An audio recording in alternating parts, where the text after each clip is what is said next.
Maybe. Oh.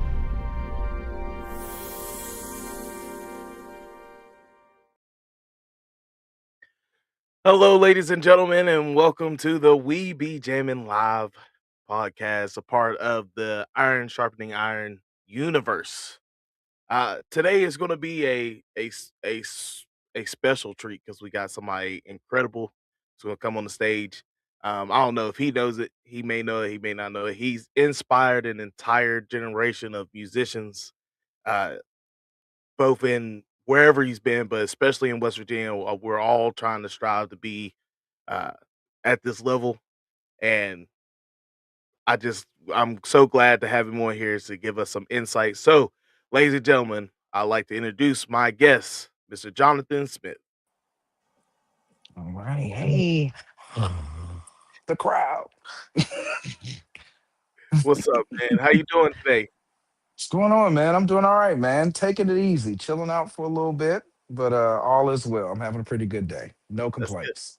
That's good. That's good. That's always good to have no complaints, man. No. Yeah, All for right, sure. so we just gonna hop into it because this is just us talking about being musicians, us talking about our creative paths, our uh, and just how we got here and where we're going next and stuff like that. So the first thing that we got to ask is who is Jonathan Smith?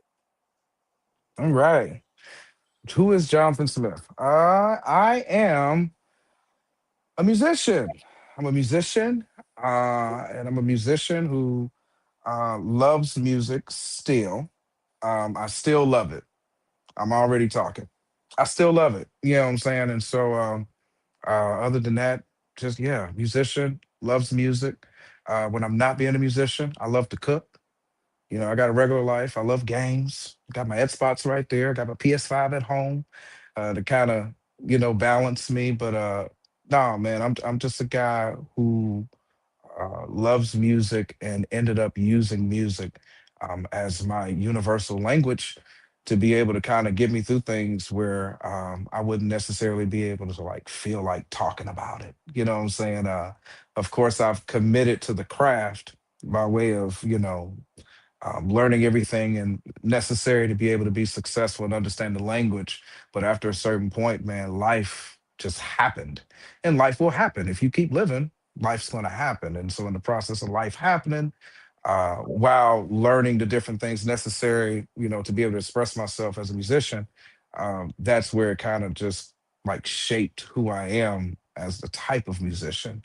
But other than that, man, since we over here talking about jamming, I'm staying pretty strict on the fact of yeah, I'm just a guy who loves music, still love music, and yeah, simple.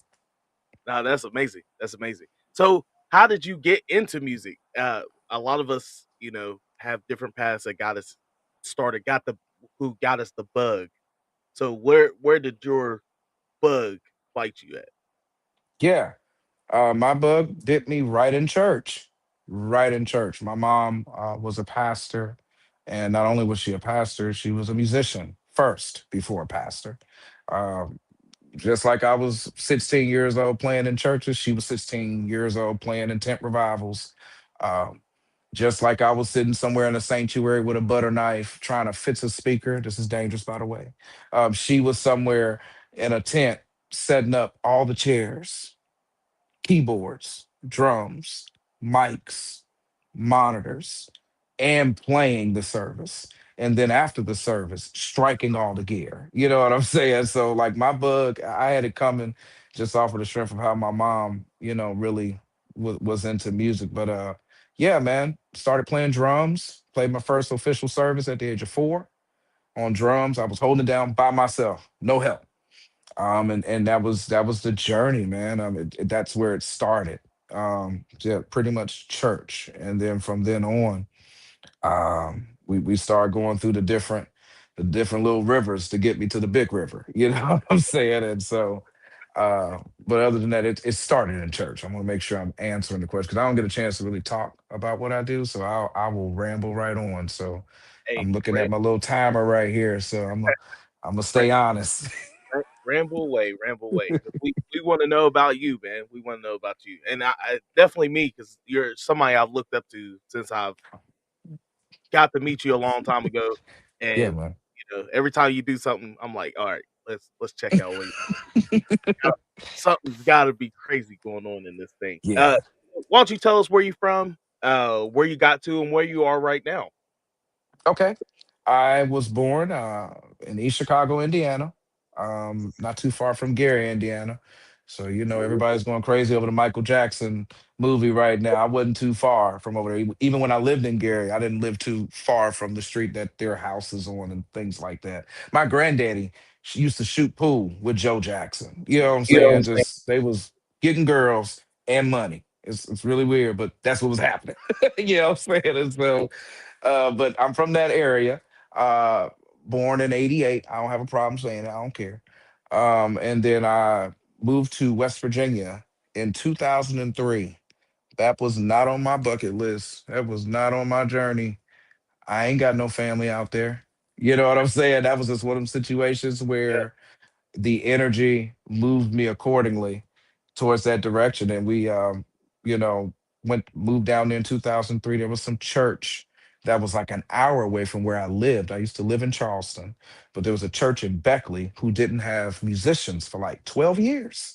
uh-huh, And so they got connected to my mom, and my mom actually went to that church in Beckley and preached one time by herself. And then the second time she went, she flew me out. Then the third time, we both was flown out. And before I knew it, this church was moving us to West Virginia. Literally that simple. It was crazy. And so coming from Indiana to West Virginia, it was honestly culture shock. No questions asked. I was not used to how the state vibed and what was the energy. Back in Indiana, they were a little bit like, for instance, in Indiana, we already had the food stamp credit card. We already had that. You know what I'm saying? I came down to West Virginia 2001, 2002, they still had the paper money. I was like, oh my God. You know what I'm saying? Like it was nuts, man. And like back in Indiana, we had, drum machines, MPCs, all that stuff then, synthesizers, all that stuff then, playing with tracks, all that stuff then. I came to West Virginia and there was an upright that might be in tune. You know what I'm yeah, saying? Or there was a really good sound in Hammond, but nobody could play it. yeah, Or there was a Hammond with just like a tone cabinet, but not a Leslie speaker. It was just somewhere there was some sort of obstacle that I had to get over. You know what I'm saying? But other than that, we can dig deeper in that later. But Indiana, West Virginia, and then I moved to Nashville in 2017. And yeah, man, I still live in Nashville, and I love Nashville, and that is my home. And so that's where I'm at. yeah, man. Hey, that's quite a journey because you came in West Virginia where, like you said, it was before the times of us catching up, and Sure. then after we've caught up, it was pushed a little bit, and then you moved to Yeah, Nashville where they're already ahead of the game. And man. Man, I spent my first year in Nashville just getting updated okay, because West Virginia ain't got nobody's Guitar Center. yeah, West Virginia didn't have nobody's Sam Ash. What are you talking about? We had yeah, Pied Piper, we had right, Jungle Drums, and you had to go to Huntington for that. You know what I'm saying? yeah, Like, so, like, I didn't have an opportunity to play the newest keyboards. And, my goodness, bro, I hadn't even heard of Ableton until I got to Nashville. right. And Ableton had been out well before 2017, bro. You know what Before, I'm saying? So it was, like I said, my first year was just spending time getting updated. You know what I'm saying? As to like what's the new gear. We wasn't using ears like that in West Virginia at that time. By the time I left, you know what I'm saying? And so I had to learn how to do that. You know what I'm saying? Like I had never experienced modes, the in ears that go all the way in your ears. I hadn't experienced that. Dude, I literally spent an entire year just getting updated. So it was hey, crazy.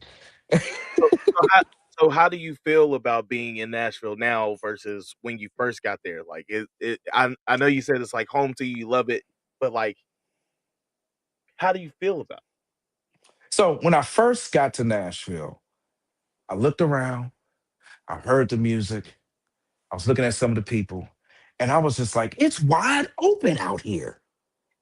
It's wide open. Yeah, it is. Word? Like, really?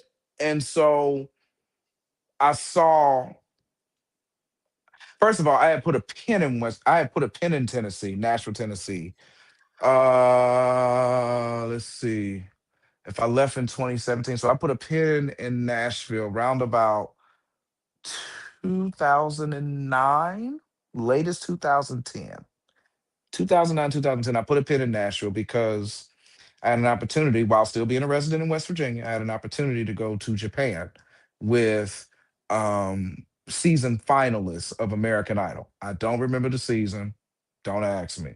But what I will tell you is Jimmy Allen was on there, and that's a name that's been a name swinging around. So Jimmy Allen was with me. That's all I know. One of my homies from West Virginia, Isaac Riston. We were in show choir in high school at Capitol High School, and so I met him his senior year, and I was a freshman when I met him. We played 1 year, and that was it. Hadn't run into him since then, but we kept in contact. And then out of nowhere, he was just like, "Hey, man, do you have your passport?" And I was going to West Virginia State at that time, and I had just got back from Austria, with the jazz band. And so they, because I was at school as a student in the jazz department or whatever, they paid for everything, so I had a passport for 7 years. You know what I'm saying? I didn't know when I was going to go out, but I had one. By the time he called me, he was just like, "Do you have your passport?" And I was just like, "Yes." He said, "Oh my God, I can kiss you in the mouth." I was like, "Okay, well, what's going on?" He's like, "Do you want to go to Japan for like a month?" I was like, yeah, I do. What are you talking about?" "Hey man, we got this thing. They need a band. I'm the MD. You want to be my co-MD? I'm gonna show you how to do the thing." I had never been on the road of that magnitude to those types of people for like a tour. That was my first one. I don't even call the college thing a tour because it was just like a college thing. You know what I'm saying? It's really for education and learning, and which we did. And I definitely got inspired, man. It was crazy, bro. Like I saw Mozart's Death Mask, and so just like the headiness of where you need to be sometimes when you getting into the music thing, I was able to have those feels. But back to putting the pin in Nashville. The crew, the main crew, as far as the band and some of the artists, were coming from Nashville. So I had to drive from West Virginia, from Charleston to Nashville. So I drove to Nashville, and we only had one rehearsal, but the rehearsal was 18 hours. I am not lying to you. Oh yeah. 18 hours. You know what I'm saying? Because we had to figure out how to gel as a band along with the other artists, you know what I'm saying, to be able to support a tour in Japan, for a month, you know what I'm saying, as if we had been doing this. And these were not season winners, let me be clear. They were not season winners, bro. They were season finalists. And so with that, came, a lot of the obstacles that could come with people who didn't win. You know what I'm saying? So we're dealing with I'm learning how to deal with different attitudes. I'm learning how to Yeah. deal with different energies, and I'm learning how people are sober, how people are not sober. I mean, it was just so many levels of things that I learned like really fast. But that was my first time that I put a pin into Nashville. I was like, "Yo, I like it here. Um, I'm not now is not the time for me to come to Nashville, but I'll be back." And so I put my little pole in the ground, like, "I'll be back." You know what I'm saying? That was what that was. And so that was like 2009, 2010. And 2017, I was back. Nashville, um, I belong, you know? Oh yeah. I belong, man. I belong. And it's not I belong because I can play or anything like that. It's just that I'm still flourishing. Still. If I'm not careful, it's about to be 10 years. I've been in Nashville, bro, and I'm still growing. Yeah. Um, where I once was, I felt like I hit the ceiling. I was probably 22, 23. And so by 22, 23, I was just like, what else is there that I can do? I mean, because for the most part, back home, there were ones who deserve to be celebrated and respected and revered as such. But sometimes it made me feel like some of those rooms and doors or opportunities were only for them. Yeah. Um, that sucked. You know what I'm saying? Because I'm sitting here learning all these different styles of music. Um, a lot of styles of music that I learned, I didn't even get a chance to exercise the gift because certain people wasn't singing that type of music back home. Right. Certain people may not have been the best singers. Certain people may not have been the best musicians, which wasn't nothing for me. I just want to make sure we sounded cohesive as a unit. I'm not worried about you being a having all the infinity stones of music. I'm worried about that. Do we sound good as a unit? Do people feel the energy? That's what I was focused on. But after a certain point of me drilling and trying to get that done, it was just like I hit a ceiling, man. You know what I'm saying? And I haven't felt the ceiling yet in Nashville, and I'm still there. Man, That's crazy. That's that's inspiring. crazy. That's Like really that's insane. That's insane to not feel the ceiling yet. Like I don't know how high it can go because it's still rolling. yeah. And I feel blessed and happy at right now. And I still ain't seen the ceiling yet. That's insane, man. And so for me, and then there's all types of places. Like I didn't think of many places, to go to. It was just a timing thing and just being in rhythm with where I'm going. And also a little bit of I gotta get out of here. I can't just I love y'all. Y'all are great. But and you guys are loyal. Oh my God. But there's more that I don't even know what I can do. But basically my main reason for going to Nashville was because I wanted to tour. That was my thing that I was saying. I want to go tour. I want to be a touring musician. That's what I wanted to do. Um, I wasn't even thinking about the other things that I do now. I want to be a producer. I want to be a musical director. I wasn't even thinking about all these things, at that time. It was just as simple as I want to tour. And Right. so I felt like that could happen in Nashville because like in Nashville they have places where you can rehearse for an arena tour. Bro, we ain't got nowhere like that back home in West Virginia where we can rehearse for an arena That's tour that's crazy. unless we throwing crazy money in front of the Civic Center, there's no rehearsal space Yeah. that offers that opportunity to be able to have ears on, front of house guys there, monitor guys on the stage. We got side fills, like we can roll out our set, after certain intermissions. And like, there's no Yeah. place to even act like we're going to rehearse for that. Even if we're going to find a place to rehearse for that, there's no place that we could just get a Hammond, get a Jupiter, Right. get a DW $5,000 kit. Like, nope. You know what I'm saying? So it Yeah. was just like for me, even with me progressing and trying to get to hitting the ceiling and things of that nature, you gotta have the gear and the stuff to even be able to act like you're gonna go in that direction. And Nashville had everything. It was crazy. Like back home, West Virginia, bro, I'd have my keyboards and my amp and my stands and my cables and everything in my whip. Here in Nashville, I go to the bar and I sit on the Hammond. You know what Yeah. I'm saying? Like they got a Hammond in the bar. Like, Hey, like, bro. we watched you and go in there, get on the live stream, and you sitting on the organ in a bar It's in that. Like, insane. yeah. It's insane. But once again, the tools are available for you to be able to grow and find your voice and find your sound. And so, nah, man, Nashville, in a sense, in all humility, regardless of how it sounds, Nashville was waiting on me to get there. Yeah. And I'm glad I pulled the trigger when it was time. Oh yeah. Oh yeah. And I can believe that wholeheartedly because, and just me personally, I've gotten to see you play live tons of times and in multiple situations.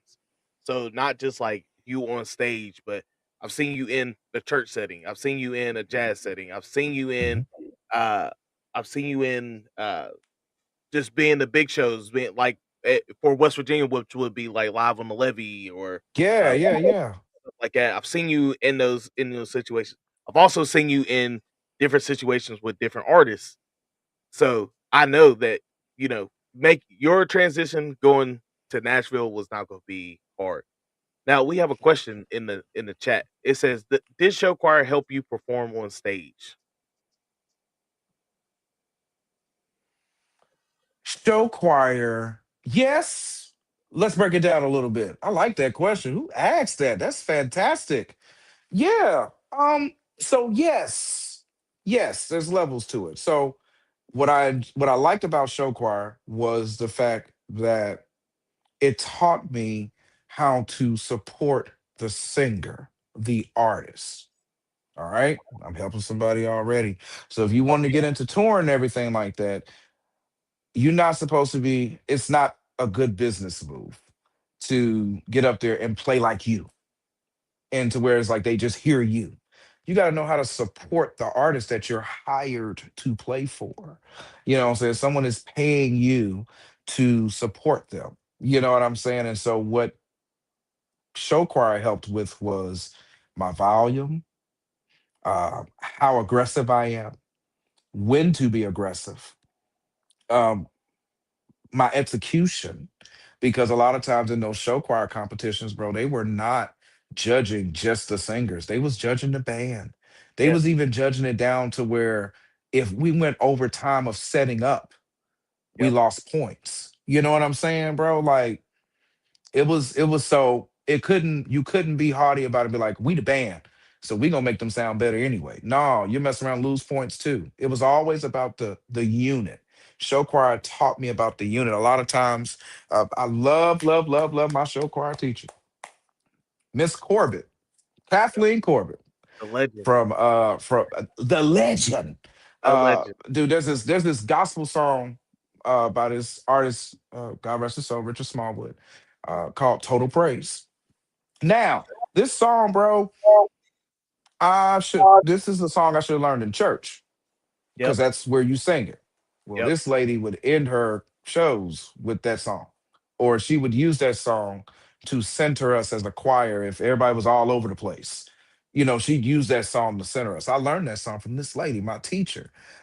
Once again, show choir, it helped because that particular song, when not knowing how many churches I was going to have to play in, work in, and all that stuff, that was a staple song Oh that I yeah, needed to know in these churches, man. Still to this day, I'll have, when I'm free and available, when I'm asked to, when I play for funerals sometimes, man, they ask for that stuff. If they don't ask for it, you just know to play it. It's a song that, talks about strength and so on and so on. You know what I'm saying? Trying to encourage you and stuff like that. So, show choir definitely helped me with playing on stage because it showed me how to support the singing, and it also gave me a great lesson in execution because granted, at that time I wasn't reading music. I didn't know nothing about reading. I didn't take my first reading class in music till my senior year. Crazy. You know what I'm saying? But even at that, it was the execution that was needed to be able to execute the music all the way around. So show choir definitely helped me. Uh, just once again with how I needed to move when playing on stage, and on top of that, y'all not seeing me. I was off in the corner, man. You know what I'm saying? The sets that we had, we were not a part yeah, of the choir. I'm off yeah, to the side. You know what I'm saying? Which was actually more difficult because if you off to the side as a young teenager, you just like, I can get this off. You know what I'm saying? No, you cannot. They hearing all of that. You know what I'm saying? And so it taught me discipline. So yeah. yes, show choir, yes, definitely help. I'm gonna give y'all some insight too, because of Jonathan and his group. Uh, it really set a fire with directors on how they picked their show bands after that. A lot of us had, and a lot of us had to listen to some of the stuff that y'all were doing to be tight and to be like just so our show bands would be just as effective because y'all kind of set the standard for how a show band should sound. Yeah. And as we went on, and as like the Harrison twins came to Riverside, uh, they were around where you guys were at Yep. Capitol, which made when I got in the show band, Hmm. uh, we had to be at that level. Like it was Yeah. no y'all are going to get there. No, we got to start there. Y'all got to start reading now, start learning now, Hmm. get tight, blah blah blah, this blah blah blah that. And it's and it helped elevate like, oh, this is the standard of a show band. If you can't meet that standard, you might be able to do it next year, but Right. not this year. And that was the beauty of it. And there's nothing wrong with that, bro. No, Like somebody set a standard or a bar, then okay, cool. That's the bar. How do I beat that bar? You know what I'm saying? And that's what I feel like really kind of pushed me because I felt, first of all, West Virginia, I love the crib, but it was a hard place to play in. It yep. was very similar to that. Like if you look at the makeup of West Virginia, like mountains, can't really see too much past them. You know, you got to really kind of get in it, go up. It was really like that. Yeah. And so if I got people who, and this is not a lack of better words, you said that y'all told me I could let my hair down and tell the truth, Oh, so yeah. I'm Tell going the to truth. do so. Tell the truth. So back home in West Virginia, this is the guy. He still reigns supreme because he's the GOAT. But you got to basically figure out how you gonna be better than Bob Thompson. Hey, you absolutely How right. are you Hey, gonna be able to? How are you gonna be able to go up in the spot and be like, yeah, I'm gonna do this show here, and it's y'all don't even talk about money because it's at least $1,000. How do you? yeah. Did I ever make it to that point? Not there. You know what I'm saying? And so, and so what I'm saying is, the gym that I want you to understand is when the bar is set to that point, or that's the standard, it gives you somewhere to shoot over. And that essentially, links in with what I see scrolling down here at the bottom of the screen: iron sharpening iron. You know what I'm saying? Somebody set a bar and we try to break it. You know what I'm Yeah. saying? And then when you break it, now that's a new bar. Now somebody else come back and break that. You know what I'm saying? Now it's gotten so high to where when things are low, this is beyond mid. So when things are low, you can really be like, ugh, that was a good try, but man, keep working at it. And the Oh, only yeah. reason why they got to keep working at it is because of how high that bar has been set. You know what I'm saying? And so on purpose, man, I'd play things that I didn't even play in rehearsal. Some of that stuff that I was doing live at some of them shows, man, live on the levee. Let's go back further. The true empty glass. You Yeah. know what I'm saying? You know what I'm saying? Like bro, like we were playing beyond where we were, Yeah. and just you know what I'm saying, like they're like y'all was killing, like man, I wish I could remember what I did Yeah. because we were just so hungry to just keep pressing to the point to where like you can hear the breaking everything that's you done got out of rhythm a little bit, like you literally just pushing yourself. It's just dude, it's just it's a different drive, man. It's a different drive, and that's what I believe.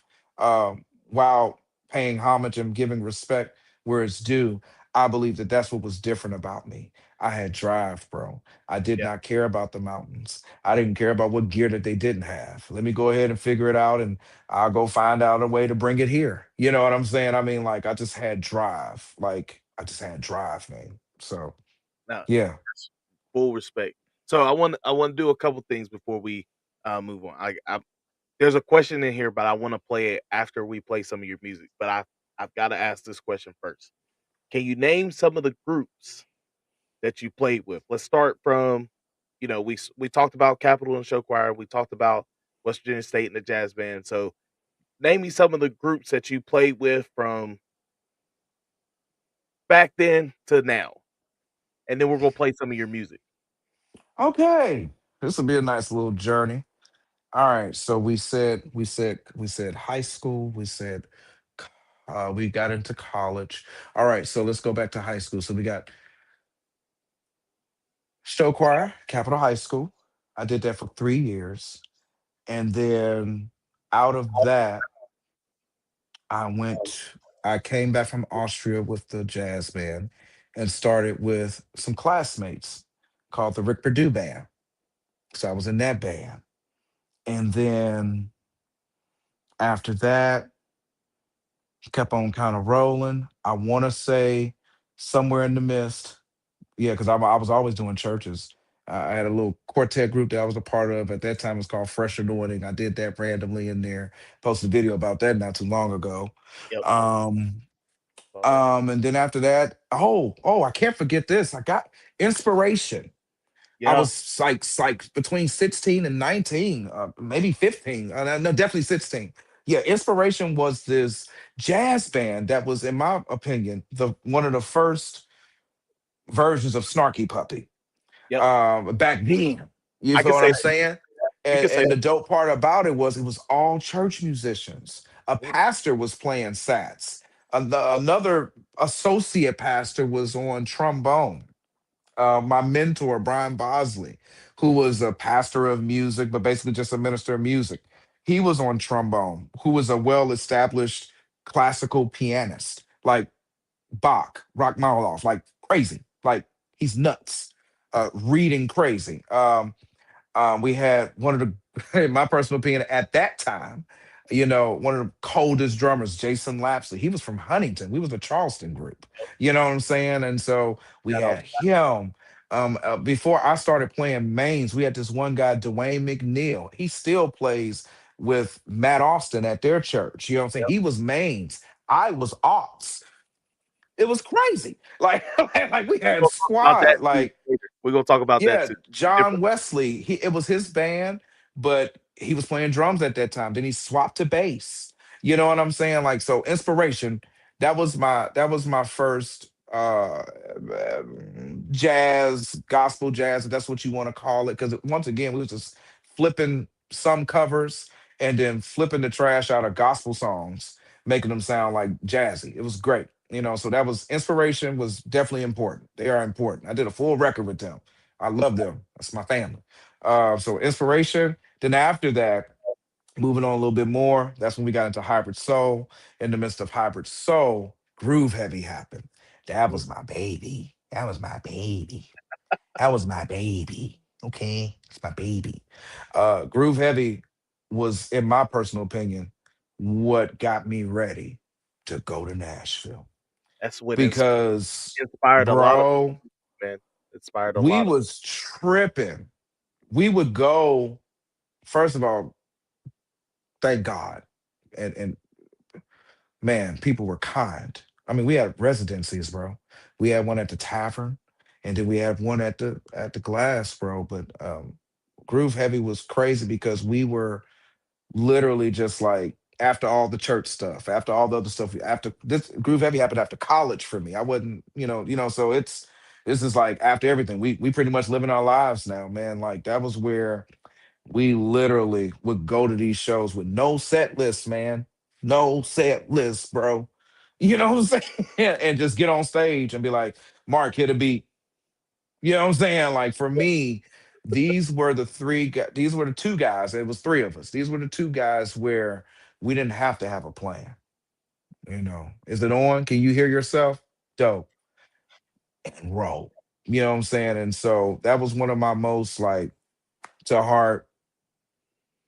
You look on my socials right now, you'll still see Groove Heaven. You know what I'm oh, saying? It's just I ain't, it's just one of them things where that was the thing. So that was a lot of West Virginia, along with the many different artists that I played for when they needed to sing and do concerts.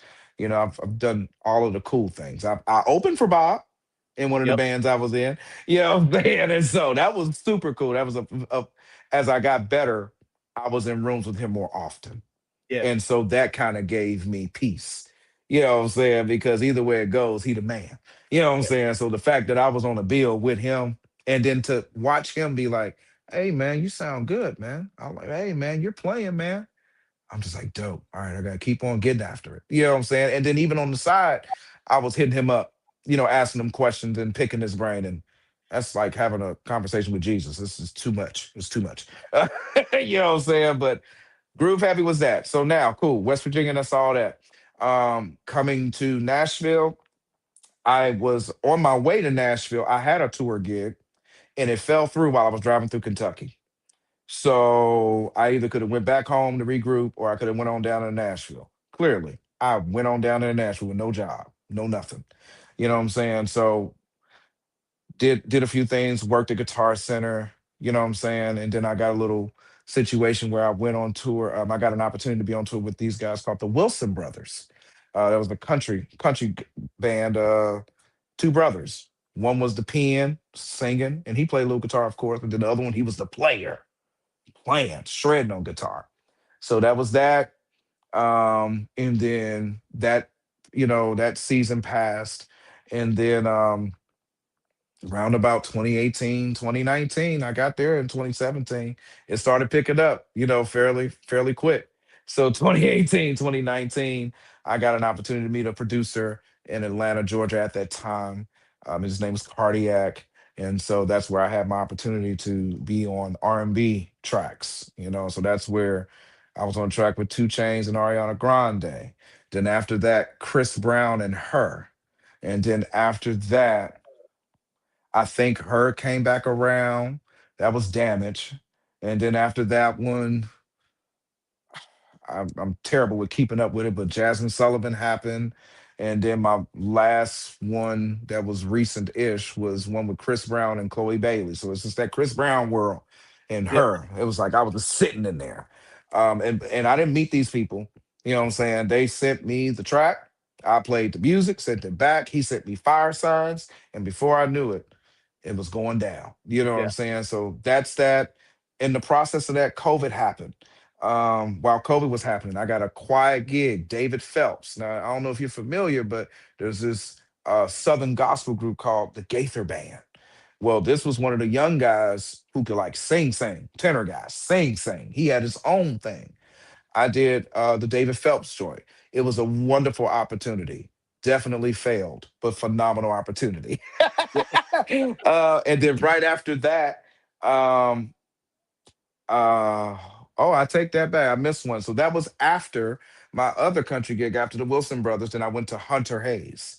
I did that one for about a year and a half. Yep. And then after that, David Phelps. And then after David Phelps, then I got back in town, back in Nashville, man. And I'm still doing a few tracks and stuff. And so I started picking up steam, playing at the crib. And so it was sweet. Money was flying. It was great. And then out of nowhere, I had got a call that from one of my guys who I call my sensei. His name is Hubert Payne. He plays drums for Little Big Town because I had ended up getting in a band with them. That was kind of definitely had the energy of Groove Heavy, but Yeah. but it was more guys who like more guys playing like how my guys were playing. But so it was like, and it was like they all had their different ideas, so it just kind of was insane. Like so, that guy Hubert Payne, he called me and said, "Hey, you're about to get a call. All you need to do is say yes." I said, "What?" You know what I'm saying? He said, "Just say yes." I said, "All right, whatever, cool." So this guy named John Osborne gives me a call. He's like, "Yeah, man, we're just looking for somebody who can help us finish our tour." You know what I'm saying? The dates is, Thursday through Sunday. You know what I'm saying? So, like I told you, I was rolling in Nashville, bro. So, church gigs, I got to tell the church, hey, I don't know what's going on, but I'm out this week. Pray. And they doing their thing. You know what I'm saying? Yeah. I'm telling all my gig people, hey, I can't do the gig. I'm so sorry. I'll tell you about it later. Not knowing that that was going to be my opportunity to be able to be a part of this group that I'm with now, that I've been with since 2021. So I am now with Brothers Osborne. And then outside of that, I got Brothers Osborne. I got my my own band. Yeah. That's what I was getting Uh, ready to say. You ain't I talk got about my your own own band. joint. I Yep. got my own joint. I got my girl's joint. Kyla J. She fantastic singer. You know what Yeah. I'm saying? So those are the three things right now where it's like that's where I'm cooling. And so yeah, man, that's everything. And even Twenty thousand minutes later, that's the church everything, you play at has a nice following online. bro. I'm not gonna say. Bro, let me tell you about my church, man. I'm gonna tell you about that. I don't mind talking about them. My family, bro. That was the first church where when I got the Hunter Hayes opportunity, I thought, all right, my gig's over with. I didn't took this tour thing, so it's done. It was just like, okay, cool, great. So when do you come back? I said, I'm not gonna be back for like a month and a half or so. Okay, well, just put it in the schedule and we're good. I said, what? It was Yeah. like, yeah, when you come back, just say you're gonna be back. I was like, huh? Yes. And then out of nowhere, the pastor makes an announcement about it. He takes a picture with me. So because it's like when I got the opportunity, like the city kind of rallied behind me, like, yo, he's a good guy. He got it. That's gonna be dope. And so it was cool to have my church actually support and be behind me, who are Yeah, still supporting. I am not an employee at that church. I'm a member, cuz. yeah. You know what I'm saying? And Hey, so that's a like huge distinction. I didn't help buy chairs, you know what I'm saying? Like Yeah, like I'm a member, bro. Like, so yeah, man. So that church is fantastic. When I first got into Nashville, I would kind of do little side gigs and play like little 7:30 more in the morning services before my 11. Now, dude, I don't play for nobody else, bro. I'm only there. And if I am not there on a Sunday, they know where I'm at, why I'm there, what's going on. Ain't no big deal. That's my family, man. nah, nah, I understand. I understand. And for the people who don't know, church musicians, we don't get that kind of luxury. Like That's right. when you're out, that means your position is not being filled Mhm. because there's not a lot of us who can hang in a Right. service at any time. So Sure. for you to be able to be like, "Oh, I'll just put it on the schedule. I'll be back," and that's a blessing in Man, itself. I don't take it for granted at all, man. And that's why, I've done things for my church even when I wasn't there, bro. Like I wasn't able to be there, and I'm on the bus. I mean, essentially, I only perform anywhere between 30 and 90 minutes. You know what I'm saying? I mean, that's the only time I'm on stage. Other than that, I got 9 hours to blow before I Yeah, even get on stage. You know what I'm saying? So there was a lot of times I was sitting tracks, you know what I'm saying, getting ready for commercials and stuff that we're doing for the church. Like just, you know what I'm saying? Like I'm very active, very active. that's amazing. All right, so I want to play a little bit of your music, and then we're gonna talk some more. Okay, so Sure. be down, and we gonna play Funk Me. All right, let's do it. Let me get this right.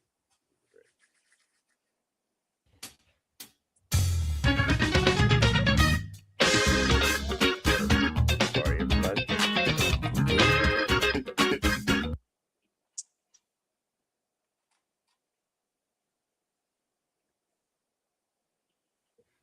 All right, why don't you tell us a little bit about this track while I get it straightened out? Sure. Get this. Yeah. So Funk Me was very like I need to release some music, you know what I'm saying? Because I felt like, I had been on all these tracks doing all this other stuff and playing for everybody. And I was like, man, I need to release some music, man. And so out of nowhere, I just kind of came up with this little melody, man. And it's hard to first of all, you gotta really be you gotta get some courage when trying to is that on my end? No, that's me. That's me. Okay, cool. Yeah, Yeah, you're good. you gotta definitely, get some courage when it comes down to releasing music, and especially in Nashville. It's hard, man, because these guys like they getting real musicians to play it. You gotta pay those guys. They're getting real people to sit there and mix and master it. You gotta pay those guys. You know what I'm saying? And so after a certain point, I was like, well, I know a little bit, I know enough. I'm gonna just go ahead. I just need to get something out. I need to get something out, bro.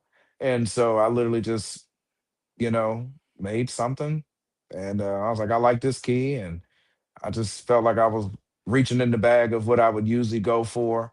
I wanted to have something that was some sorts of challenging to kind of show uh, just my ability where I'm at in regards to how I play. And so the song I think is that the BPM should be 120.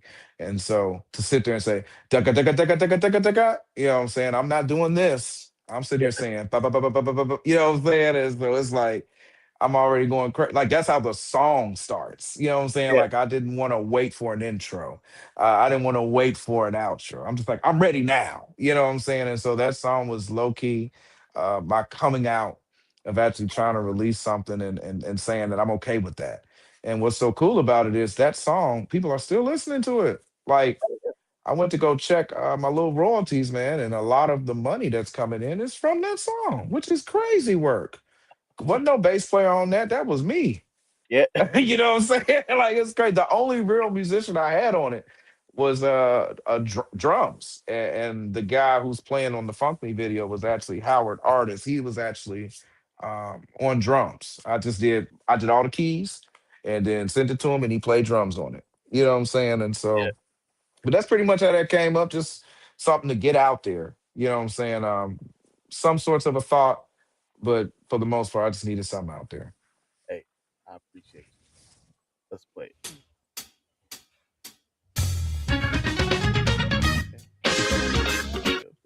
They're not gonna let it happen. I look good though. That's a good venue too. That venue is called the Analog, and it's in West Nashville, the west end of Nashville. That organ is theirs, man. It sounds great in the room. If you see those big drapes and stuff on the back, bro, like it sounds fantastic there, man.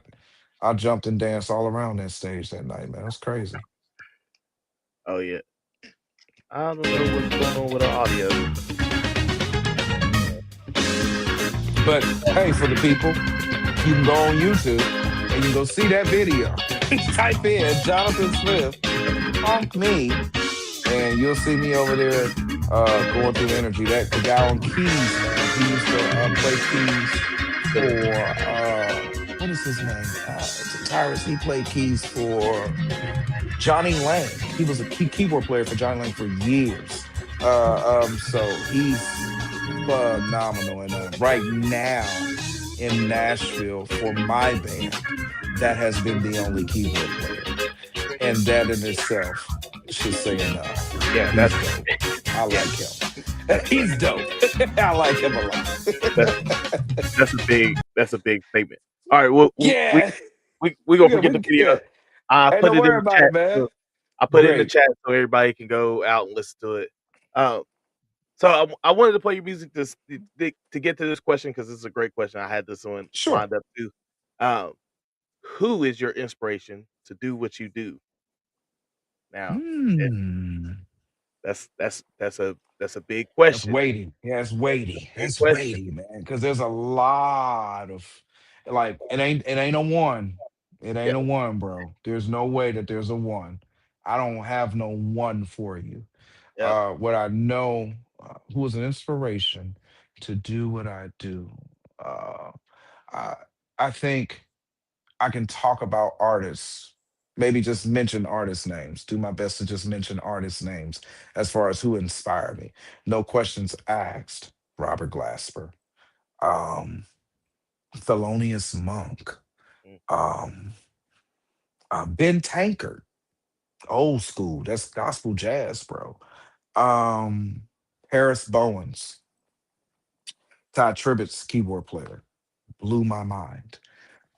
Aaron Lindsley, he Lindsay, he this is Israel Houghton, his MD and stuff like that, wrote a lot of his music. Crazy. When I started hanging out with Marvin Gaye, Donny Hathaway, Mark Price, shout out. You know what I'm saying? So Marvin Gaye, Donny Hathaway, like I don't even know how I was gonna be Mark's friend if I didn't understand or listen to that music. and if I wasn't gonna get it from Full him, respect. yeah, for sure. And if I wasn't getting it, I got it double, bruh.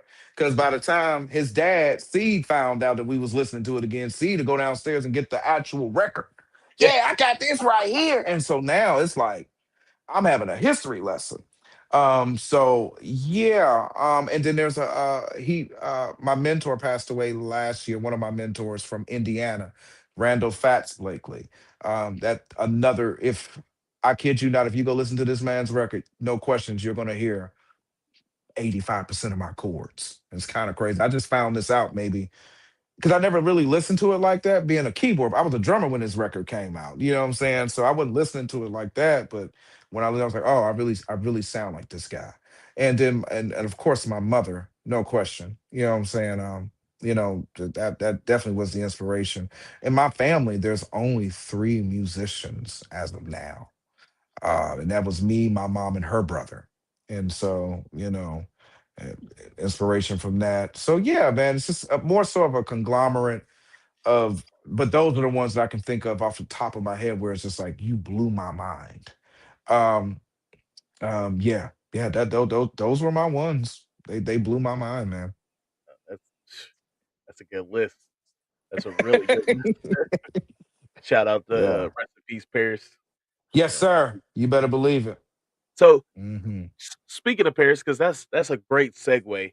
While to because as as regular people who listen to music, um, most people don't understand that there's a couple roles that are happening from the keyboard standpoint. Hmm. You might have three or four keyboardists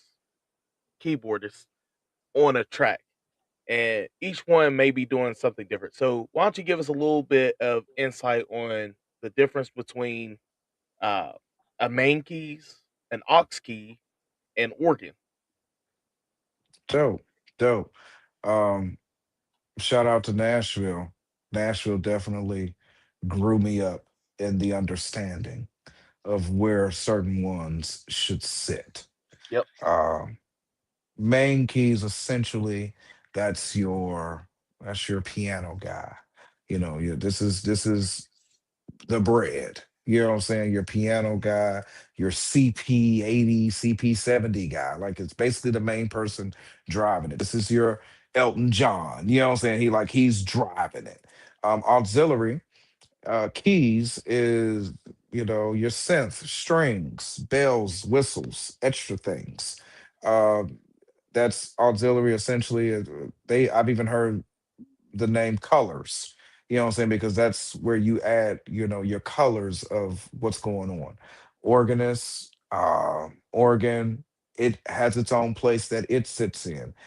When you're playing the organ in regards to supporting a main keys player, it doesn't make sense for you to be all up in the keyboard player's register. The keyboard player, the main keys register should be somewhere, but middle C, not too far out, pretty much kind of staying in this little space here. You Yep. know what I'm saying? Organ need to be over here towards the right. You know what I'm saying? A little bit up that way. You know what I'm saying? And then the bells and stuff is in the spaces, where there may not be no music at all, or there's a break or something, or there's something need to be put there that's not necessarily a piano lick or not necessarily an organ lick. It's a little thing. You know what I'm saying? That's the purpose of that. And these are roles exactly what you said. They're roles. You sound silly playing Hammond like a keys player, and real organ players call it out too. Yep. I'm quick to say I am not an organist, and everybody's just like, "Please shut up. You're an organist," and I'm just like, "Yeah," because I understand. Like I have that much respect, you know what I'm saying, for the Yeah. role of an organist. Like an organist is gnarly, man. Like you got to be dope. That yeah, understand. You play Hammond, bro. There's no sustain pedal. You know what Yep. I'm saying? So you have to be so uh, locked in, you know what I'm saying, to be able to and dedicated to be able to just like make it sound like it's just moving seamlessly as if there's a pedal or whatever. And which is why I love the instrument. I think it's dope. You know what I'm saying? But other than that, but there's you got to be in your particular roles. You know what I'm saying? There's a touch that a piano player has that can be definitely heard that they don't have if they're not nice with it. You know what I'm saying? There's a different touch that you use on piano than Rhodes. Yep. There's a on Hammond you can have a tendency to kind of be sloppy, but even at that it has to be a musical, tasteful sloppiness in a sense. You know what I'm saying? But I kind of started thinking to myself some years ago. I was just like, man, it's kind of dope that I'm a established keys player because that means that everything I play on Hammond's gonna be clean now. That could be pretty cool too. You know what I'm saying? And so, you just kind of got to go on the journey to see what works. But what I've enjoyed doing in Nashville is playing these different roles. It's so dope to be in a band in Nashville and I'm not the MD. It'd be Yep. crazy, bro. Like, I'm not MDing. You just want me to play Hammond? That's it? Yeah. Like, that's all? Yeah, man. I'm just like, word. Okay. You know what I'm saying? I mean, so that's super cool. But I also enjoy MDing. You know what I'm saying? Because like what I love about Nashville is they by the book. So it's like it's not missing ever. Yeah. It's not missing, bro. It's on. It's record ready. Like we could have taken this to the bank and cashed it same night. You know what I'm saying? But the cool part about me is I'll be over here just like, I think we should go over here. Let's go. You know what I'm saying? And they're just like, huh? And I'm just like, come on. You know, and musically, that's what I'm doing. And it's because I Yeah. know that they're capable. These guys are killers. You don't know how many songs these Nashville guys have to learn just to pay their bills and just to get things accomplished. And then in the process of that, that makes them quite valuable and definitely insane musicians and players. But sometimes, you know, just like anyone, when you get out the mold, it kind of be like, what are we doing? Where are we going? You know what I'm saying? I like the what are you doing? Where are we going? You know what I'm saying? That's I live there. You know what I'm saying? And so in a sense, that's kind of helped create my own lane. You know, it's not that I don't, you know, first of all, I learned the music. Don't get it twisted. Don't think I'm just going out here going crazy. No, I had to develop, you know, the reputation that, oh, John is going to play this music. But Yeah. because I have that respect now, now we can go on a journey and go find something else. Because if y'all want to go hear the record, there's Spotify, there's Apple Music, there's Amazon Music. You're more than welcome to go listen to the record. But if this is just simple entertainment for people right here, then let's do what we're doing. You know what I'm saying? Let's go find something else. We've been playing this stuff for years. We, you know, a lot of times we play the same songs every week out there. And so I love just being able to kind of, for lack of better words, confuse the enemy. You know what I'm saying? And just kind of just throw some random, you I know, like sink in the middle of the floor, you know. we got another question up on the Yay. and this goes into what you was just talking about. Can you explain what an MD stands for and what the Sure. role of an MD is? Because that's, Okay. you know, So the musical director's job is to know everyone's part, even if you don't play their instrument, even down to the vocals. Like, no, no, no, y'all are wrong because I'm playing this here and we're supposed to be doing this here. You know what I'm saying? The musical director's job is literally to do, in a sense, what the name says, direct the music. In order to direct the music, you have to know all the inner workings. You know the tempos. You know what I'm saying? You know the key changes. You know the chords. You have to also be equipped enough to be able to change it to a different key, even though you learned it in a different key. That's mhm, the purpose of the musical director. Don't worry about it. We're going to go ahead and play this a whole step down. You know what I'm saying? And like, okay, cool, bet. Well, those are the ones that you know you need to keep hired. The ones who get quiet, who might have a problem with it, now you're seeing their weakness. You know what I'm saying? So now you have two things you got to possibly do: replace them or get in the trenches with them and get them up to speed ASAP. But it's yep, easier for you to do if you know all the music. You know what I'm saying? I'm not saying that I have to necessarily know how to play bass, know how to play guitar and things like that. But like I said on my other track that on Funk Me, I play bass. I understand, you know, where the bass sits, how it's supposed to sit, how I want bass to sit for me. You know what I'm saying? So just understanding a little bit of it. Like I can tune a bass, I can tune a guitar. I know the notes that they can you give me an E? Right after they give me the E, I go straight to a G. I go to an A, I go to a B. You know what I'm saying? Like yeah, immediately. You know what I'm saying? I look at his bass, I see he has a 5 string, B. You know what I'm saying? I look at his bass, I see he has a 4 string, E. You know, hey man, I actually tuned my B to B flat. Ooh, I like you. You know what I'm saying? Like, because I've been in so many different settings where, once again, that's the job of an MD to know yeah, all the music in and out, and also to be able to be equipped to be able to do it in any key in any tempo. If the tempo is too fast or too slow, be able to have the knowledge to be able to say, I think that's a little too fast. Now, the record is this. Maybe we should do, you know what I'm saying? Like, once again, and you can't be so mean with it. You got to be able to be the peace in the midst of a storm, possibly. Because right, a lot of times with music, music is an emotional activity. You know what I'm saying? And so emotions, it's easy for emotions to get high or low, and you have to be able to be that calm sounding voice to be able to make sense of it or to be able to bring about a compromise that doesn't stop the flow of the show, of the rehearsal. That's my long dissertation about what an MD is. Know your appreciate the insight. Alright, so we yeah, almost at the hour mark. We usually love don't it. go too much longer. It don't feel like we've been here for an hour. It really No don't, but worries. we're almost there.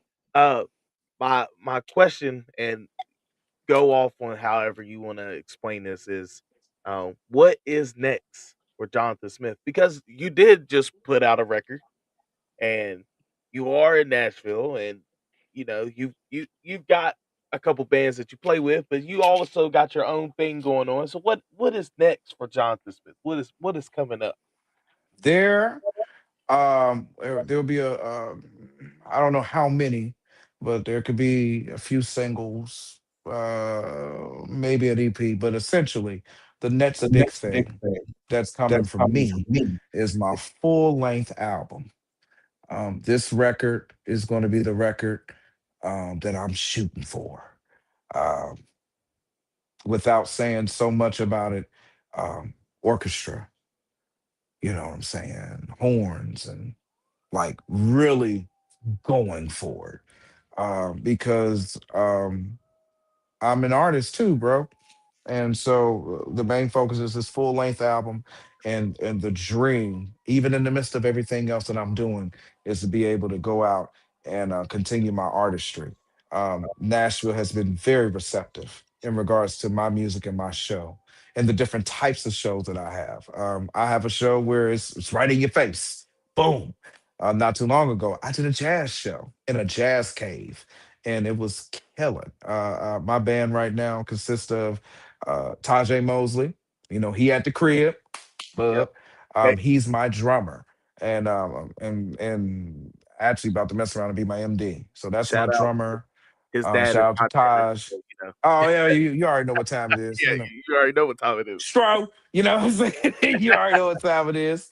Yeah. So for me, that's a huge part of this music that I'm going to be releasing, because not only is it songs that I've written, this record is going to be my best songs. This record is going to be songs that did not come out when I was in West Virginia. You know what I'm saying? Still got them. You know what I'm saying? But never really did anything with them. So the next big thing is full length album and more shows in my artistry, man. You know, so I've met a lot of cool people, still meeting great cool people, and so in regards to, being able to tour my own show, um, that's a reality.